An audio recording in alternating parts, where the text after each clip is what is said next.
Bueno, tengan todos muy buenas noches. Hoy día vamos a hacer un webinar sobre salud sexual y reproductiva femenina. Específicamente vamos a hablar un poco sobre métodos anticonceptivos y vamos a hacer precisamente en relación a este tema una pequeña revisión de la prevención de enfermedades de transmisión sexual. Quien les habla es la doctora Julia Coronado, ginecóloga de la Clínica Besalio. Cuando hablamos de salud sexual y reproductiva, tenemos que tener algunos conceptos importantes.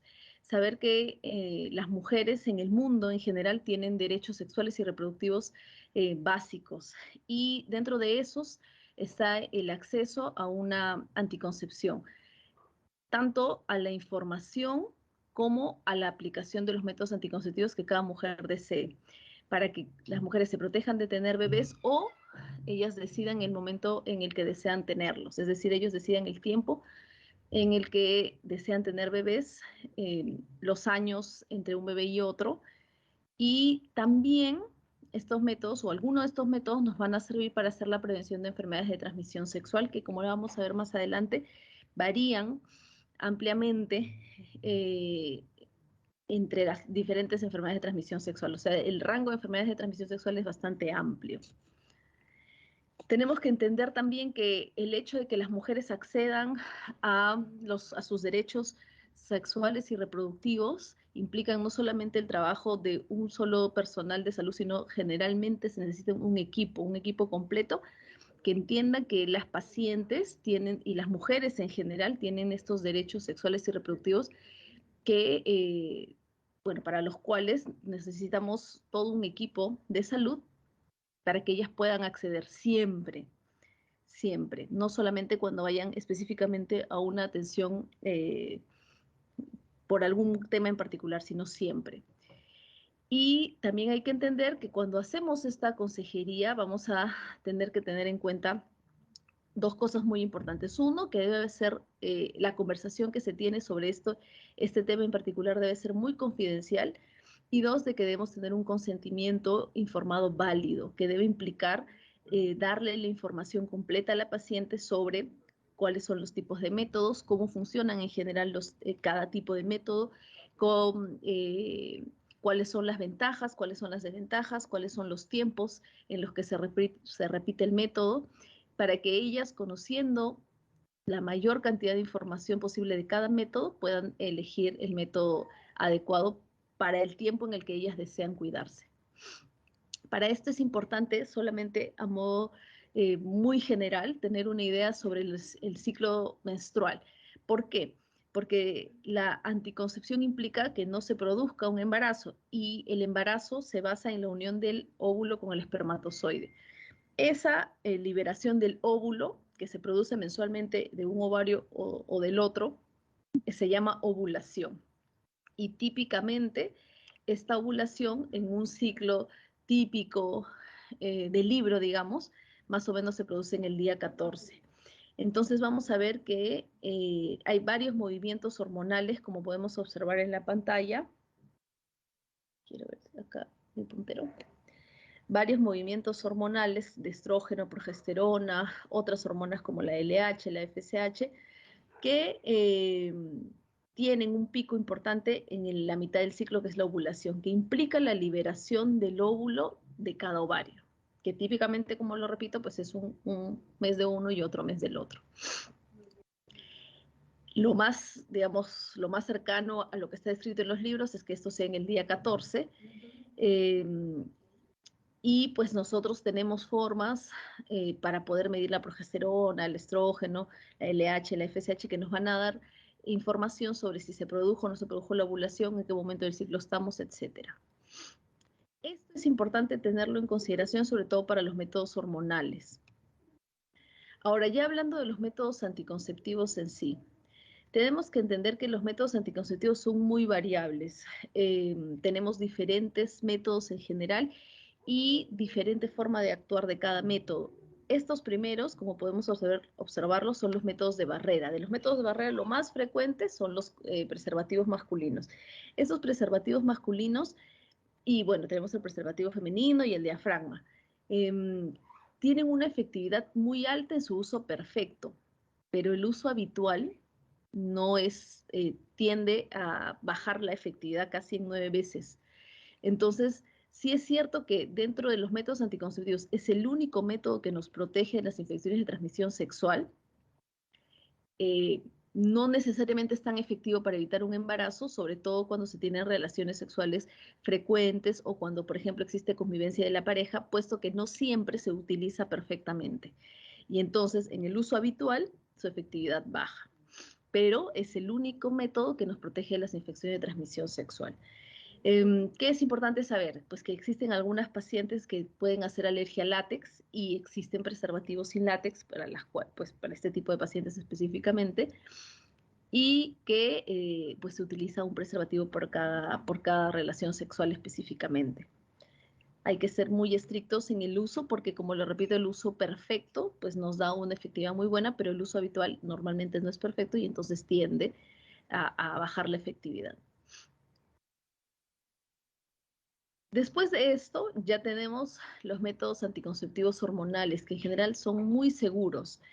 Como lo estábamos mencionando en el momento de ver el gráfico de lo voy a retroceder, el gráfico del ciclo, vamos a tener dos grandes grupos hormonales, la progesterona y los estrógenos. Igualmente como estas dos hormonas, también los tenemos, bueno, medicamentos parecidos a los estrógenos y a los progestágenos naturales, también se utilizan en la anticoncepción.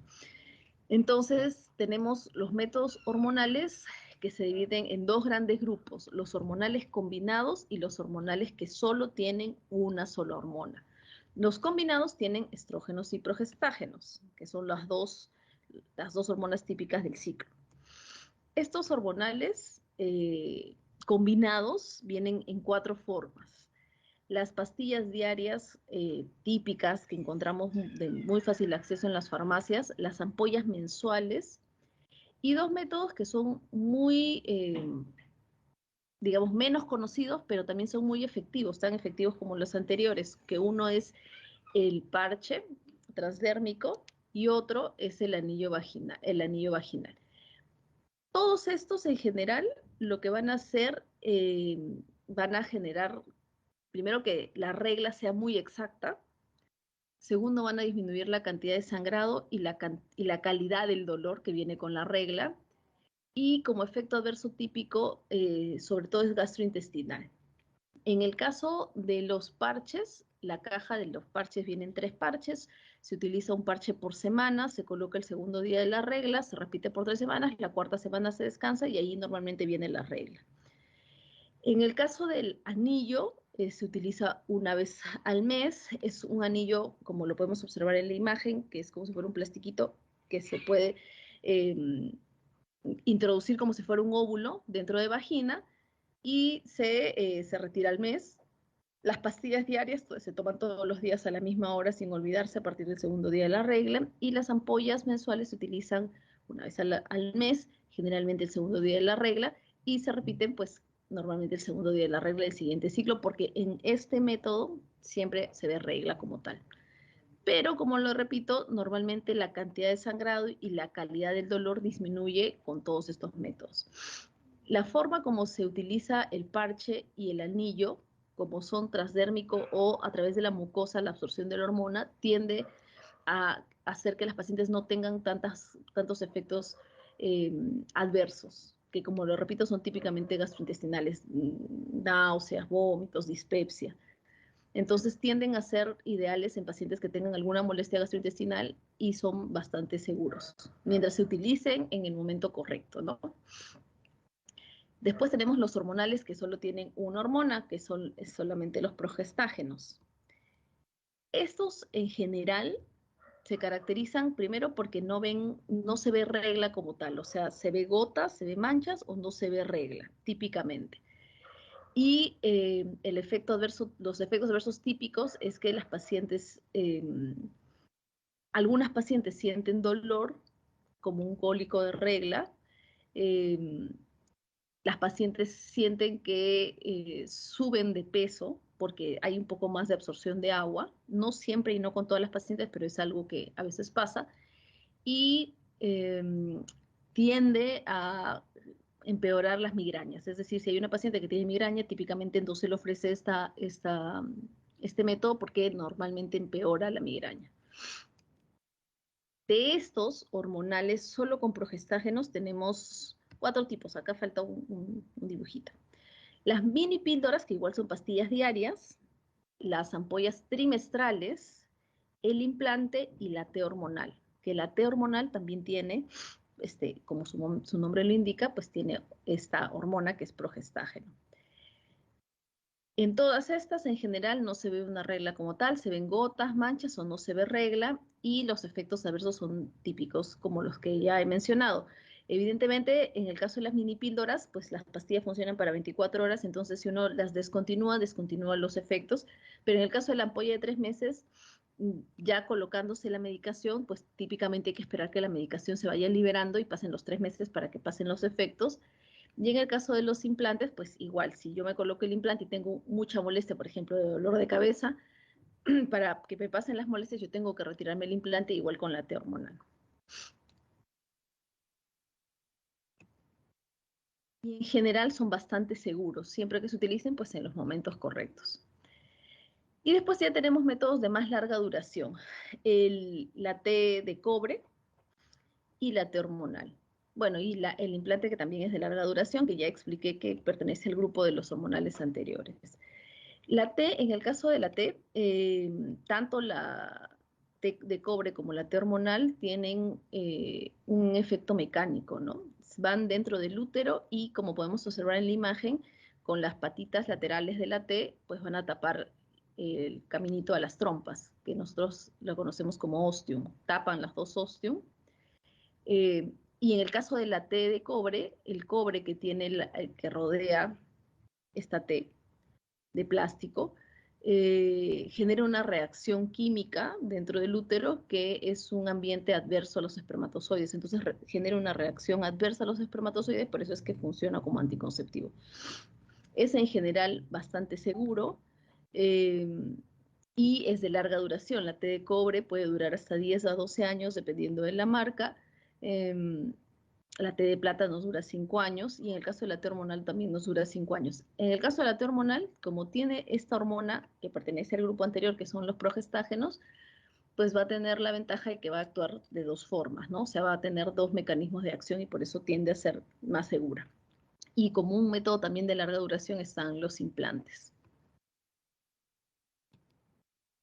Finalmente, pues ya tenemos los métodos anticonceptivos o la anticoncepción de emergencia, que pues uno de los más frecuentes o más conocidos es el Postinor o la pastilla del día siguiente, que tiene un componente hormonal que tiene prácticamente 150 veces más de lo que tiene una pastilla de las típicas. Entonces es ahí, digamos, la forma como funciona. O sea, eh, es una cantidad de hormonas tan fuerte que precisamente eso es lo que ocasiona que funcione como un anticonceptivo de emergencia.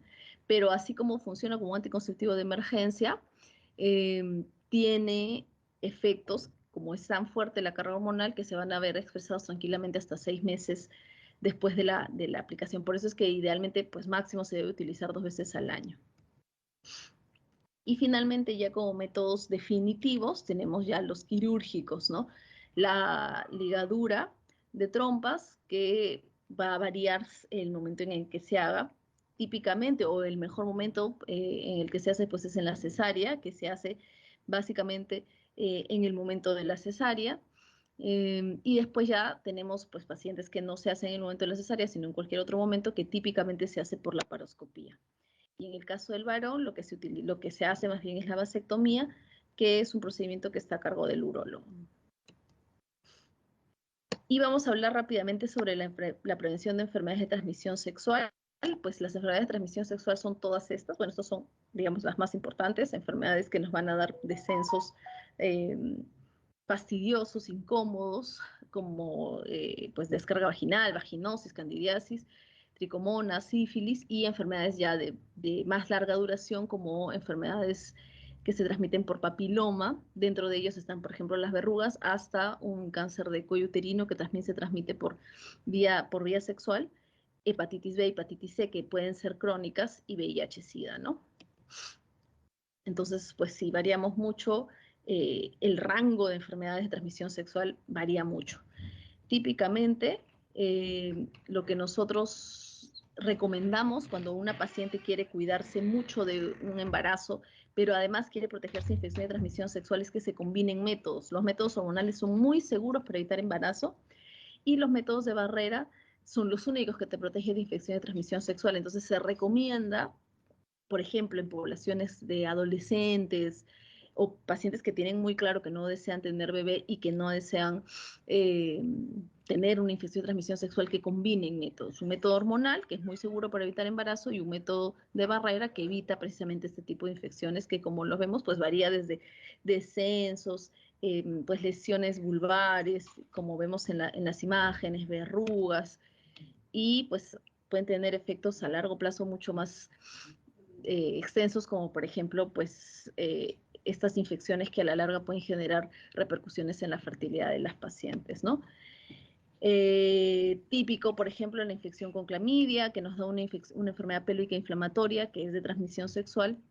Clamidia, gonorrea, puede generarnos una infección tan potente que puede finalmente obstruir una trompa o obstruir ambas trompas, y eso lo vemos ya en el estudio de la histerosalpingografía, como podemos observar acá. Y pues enfermedades también de más largo alcance, como el cáncer de cuello uterino, que es un cáncer que se transmite por vía sexual, que se transmite por un virus, que es el virus de papiloma. De estos hay un grupo específico de papilomas que son los que generalmente avanzan a cáncer, eh, y que típicamente pues debemos nosotros hacer el Papa Nicolau para evitar que lleguemos al diagnóstico tardío de un cáncer, sino más bien tratemos de diagnosticarlo como una displasia leve, moderada, grave, que son básicamente lesiones precancerosas. Esto es ya del 2014, es una de las principales causas de mortalidad por sexo.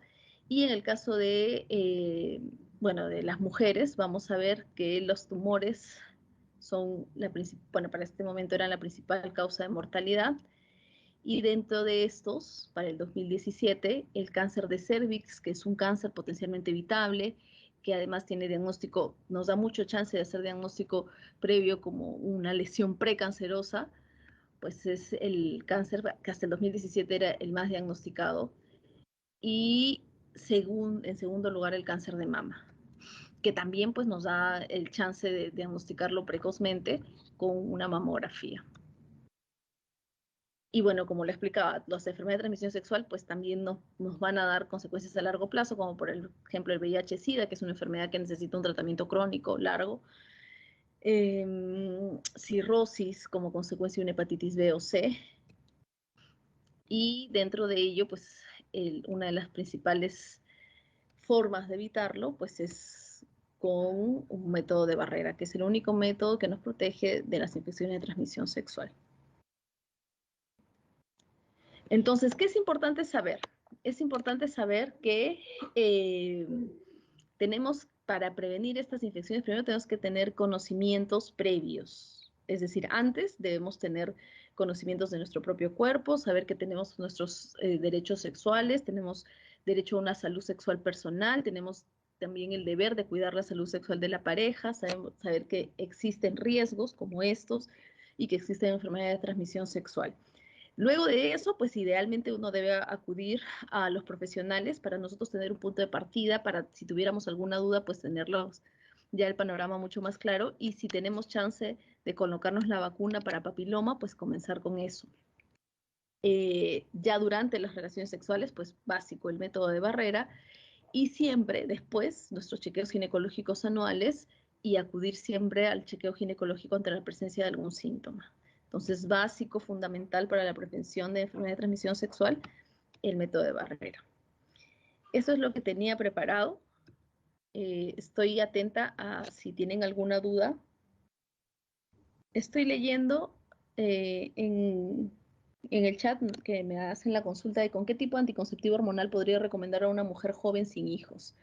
Los anticonceptivos hormonales, que son estos, digamos, estos dos grandes grupos, estos que son los combinados y estos que solo tienen progestágeno, son ideales para pacientes que no desean tener hijos y que van a ser metódicas en cada uno de los métodos.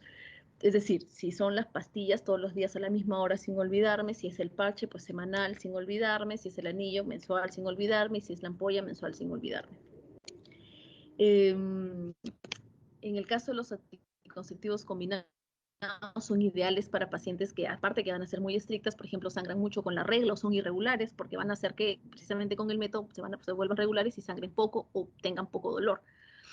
Y en el caso de los progestágenos, que son este segundo grupo, donde normalmente no ven regla, pues son ideales para pacientes que eh, típicamente están dando de lactar, porque no intervienen en la lactancia.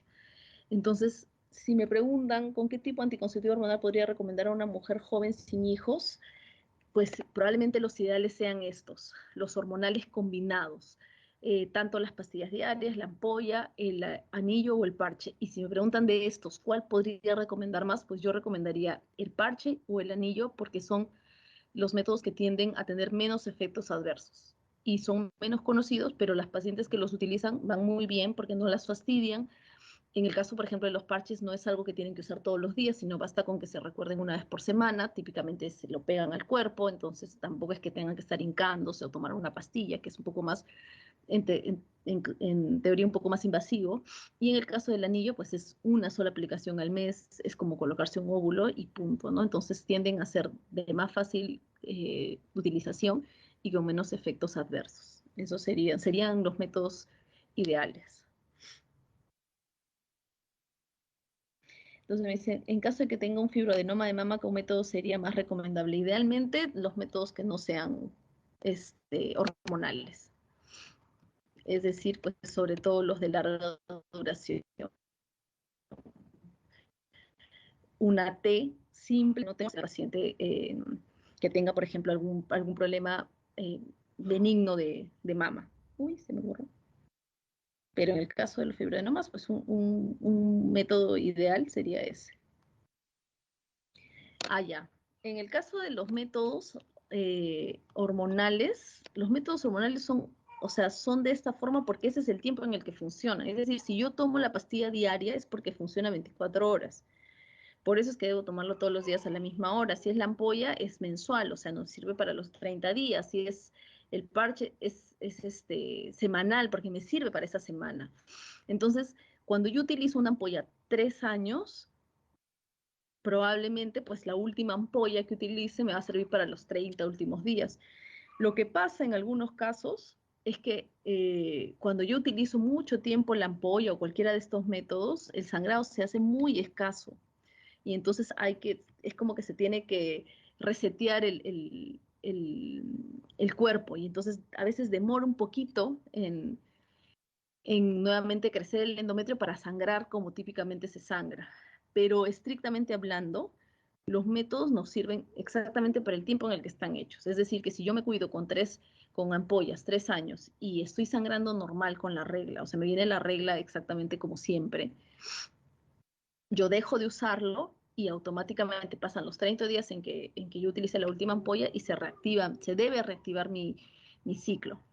Entonces no hay, digamos, un tiempo o sea, no es que yo utilizo la ampolla y después de utilizar la ampolla del mes estoy cubierta 3 meses, no. O sea, me sirve exactamente para el tiempo, para los 30 días para los cuales está hecho. ¿Hay otra pregunta?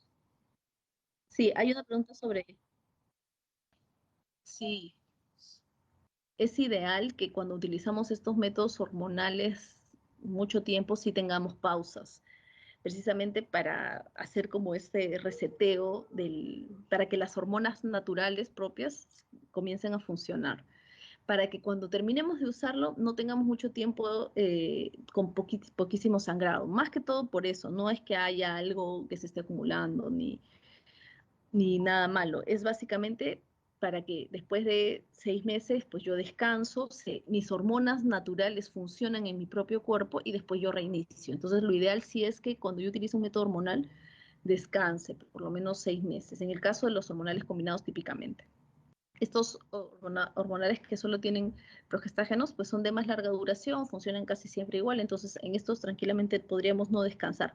Pero en los hormonales combinados sí es ideal descansar, sobre todo para, como lo repito, cuando terminamos de usarlo después de mucho tiempo, no tengamos estos meses donde se está reseteando el cuerpo y entonces a veces no vemos regla típica, ¿no? Entonces sí es ideal hacer un descanso. La T de cobre es el nombre que nosotros lo conocemos típico. El DIU es dispositivo intrauterino. Entonces, dispositivo intrauterino de cobre es la T de cobre. Dispositivo intrauterino con levonorgestrel es la T hormonal. Acá hay una pregunta sobre pacientes que están dando de lactar, ¿cierto? Las pacientes que están dando de lactar pueden utilizar los hormonales progestágenos, que son estos, o sea, las pastillas con las que no vemos regla, las ampollas de 3 meses, el implante o la T simple y la T hormonal. Esos son los métodos que pueden utilizar y que no intervienen con la lactancia.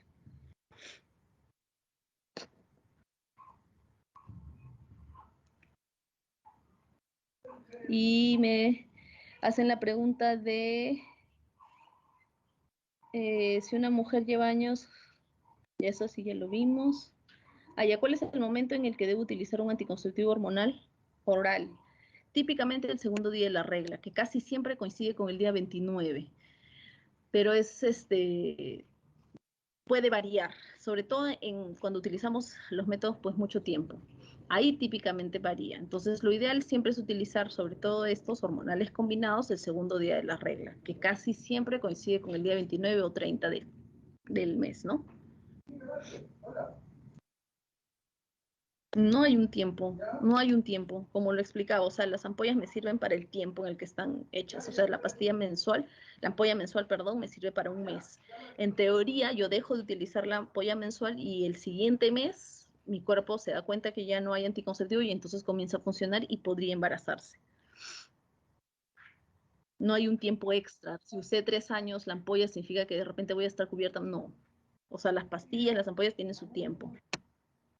No hay una forma de saber qué tipo de lubricante es el más indicado. Lo ideal es que se utilicen lubricantes que sean digamos, los de laboratorio, ¿no?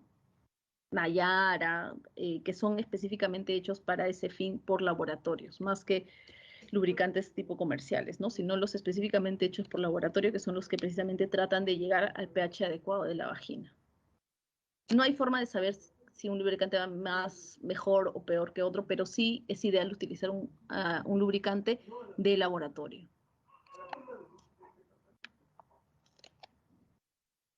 Depende.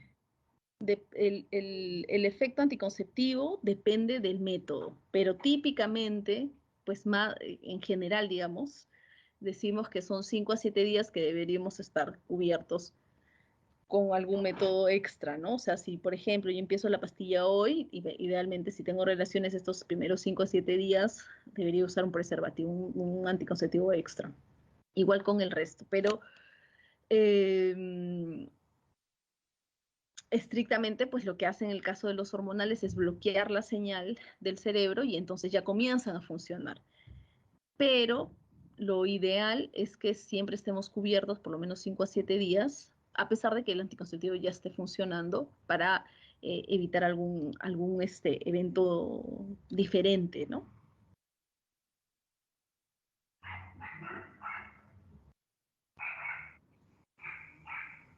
Espero que les haya agradado la exposición, que haya sido lo más clara posible y pues los esperamos en la Clínica Besalio, en el servicio de ginecología, para absolverles sus dudas, sobre todo si es que le quedase alguna en particular de este tema y en general si tuvieran alguna eh, afección o alguna molestia de tipo ginecológica. Nosotros estamos en el consultorio 401 de la Clínica Besalio. Creo que ya no hay más preguntas y ya estaríamos dando por terminado el webinar. Listo. Muchas gracias.